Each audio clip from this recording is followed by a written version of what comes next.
All right, everyone. Good afternoon. Merch Hunter Ricky back, and we're talking about Fabricant 100 chapters 14 and 15. Oh, sorry. Let me take off the glare glasses. I always forget. All right, I got quite a lot to say about these chapters. Let's start with chapter 14 first. So we have Ashibi and Hugo at the beginning of the chapter formulating a plan centered around Hugo explaining to Ashibi that the fabricants all have a core within them if they're a fabricant of a stronger value. Going from there, they formulate a little bit of a plot after making up with each other. Hugo apologizes to Ashibi and he sees that they share the same kind of mindset, the Sigma male grind set towards fabricants, which is if anyone's going to be subjected to the torture of fabricants, let it be me and nobody else, which honestly, love you, Hugo. Love you, Ashibi. And I like that they both share that bond. I feel like that bond will keep them closer and going stronger forward towards the initial goal of losing Fabricant 100 as an ally. I genuinely think that she should not align with them further into the series, but neither here nor there. Anyways, we cut to Fabricant 100 and the Fabricant Dragon Ball Z fighting, at which point Ashibi and Hugo interrupt after having formulated said plan. And the plan being that Hugo will distract the Fabricant by jumping down using his superhuman speed, which works. He gets past the Fabricant and throws a blindfold in the Fabricant's eyes. Ashibi then jumps down onto his shoulders and covers it, letting Fabricant take a pause for a little bit while Ashibi says, if you buck me off like a bronco, I'm gonna get hurt. You might damage my perfect body. And the Fabricant could care less, because as long as the Fabricant number one sews parts of good value into him, he can restore them due to his Fabricant core, which looks like a jewel heart. That part actually blew my mind, knowing that Ashibi does not carry that much value to the Fabricant as long as he can get his parts. Like, that's some good stuff, because now that means that Ashibi can't just be like, oh, you can't hurt me, you can't hurt me, And this causes a second plan to be put into action immediately, where Ashibi takes the special little badge, which I hated on a couple videos back, but now I do not hate on it any further. He takes the badge and plucks it onto Fabricant, and it electrocutes his body, revealing the core is in his right leg. At that point, Ashibi holds his neck down, and he tries to unleash a kick upwards towards Fabricant 100, and she cuts his leg clean in two, thus cleaving the core in two as well. At the end of the chapter, we start a flashback from the Fabricant's point of view. So chapter 14 gets a straight up 100. That is a great chapter. I loved it. We're going to go into chapter 15 now, which I'm going to give it a 60 because I don't care about a Fabricant.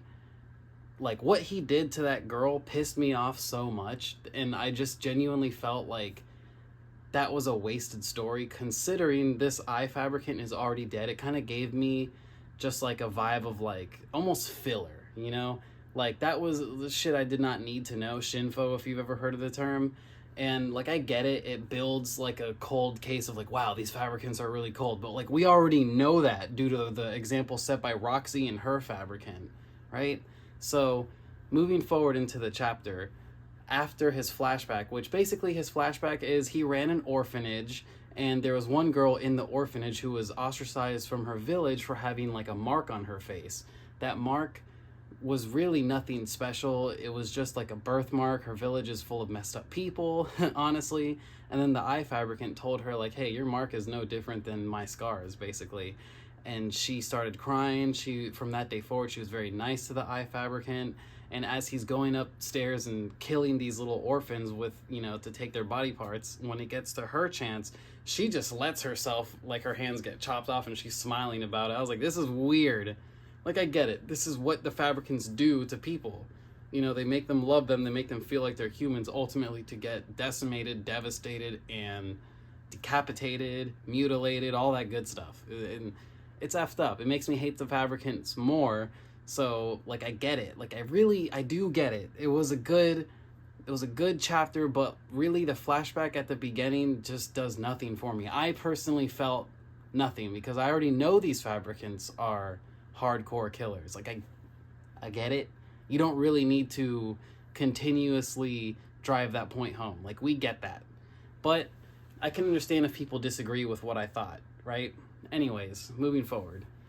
We finally figure it out. We find out that all the Fabricants do have a marking on them, which is how Ashibi knows which one's which. So this one is, I think, number 33, maybe number 30, but I think it was number 33. I'm probably wrong. I'll correct myself down below. But you know what that means? The Fabric counter goes up from 24 to 25. We have killed 25 Fabricants. We are officially 25% of the way there, right? So another thing we find out in chapter 15, which I really enjoy, is two things. One, Ashibi will be taught the superhuman secrets, so let's go Ashibi's independence. Woo! And secondly, Fabricant 100 has yet to have a body part sewn onto her to enhance herself with. That is massive, because that does mean that these Fabricants going forward will be a harder challenge. So I am digging that. I love that, because that means Fabricant 100 will not be the end-all be-all always. Now, I'm gonna assume the next couple Fabricants, next maybe 5 max, they will all get decimated in the same way. I mean, this guy got decimated too. Like, legitimately left in a pool of his own blood, just like the Fabricant from Roxy's people, which, did we even get a number for her? But anyways, it doesn't matter.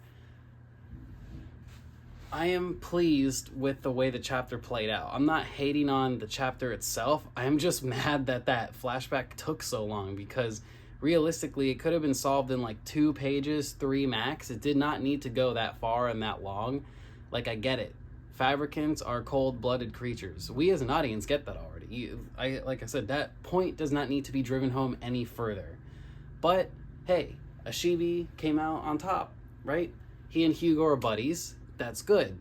That means he is one step closer to removing Fabricant 100 from his pool of people he aligns with. However, Fabricant 100 also seems very interested in these humans, knowing more about Fabricants than she does. This could actually be a good thing, because if she never gets anything sewn onto her, right, that means she might not identify as a true Fabricant any longer, and might be like a protector of humans or something soon. You know, I mean, the manga is called Fabricant 100, right?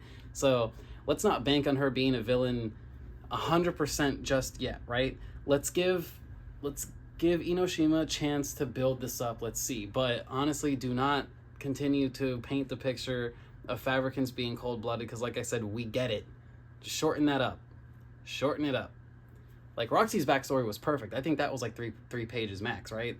Anyways, good stuff. Ashibi's gonna learn the superhuman secrets, and I've been interested in that too, because they kind of remind me of the Cypher Pole from One Piece, knowing the, what is it called? The 6 powers? I forgot what they're called in Japanese, but you know what I mean. And that is massive, because like I said, Ashibi losing dependence from Fabricant 100 will make him stronger in the end. So things are looking up. This is a good manga. You know, it was bound to get a low-graded chapter eventually from me. But like I said, this by no means diminishes my enjoyment of the series. I am still 100% on board. So that'll be the review. My name is Merch Hunter Ricky. I hope you all have a great night. Yeah, night. It's night right now. And when you guys get this video, it'll be either morning or afternoon. So that's why I said that. So anyways, have a good one, guys.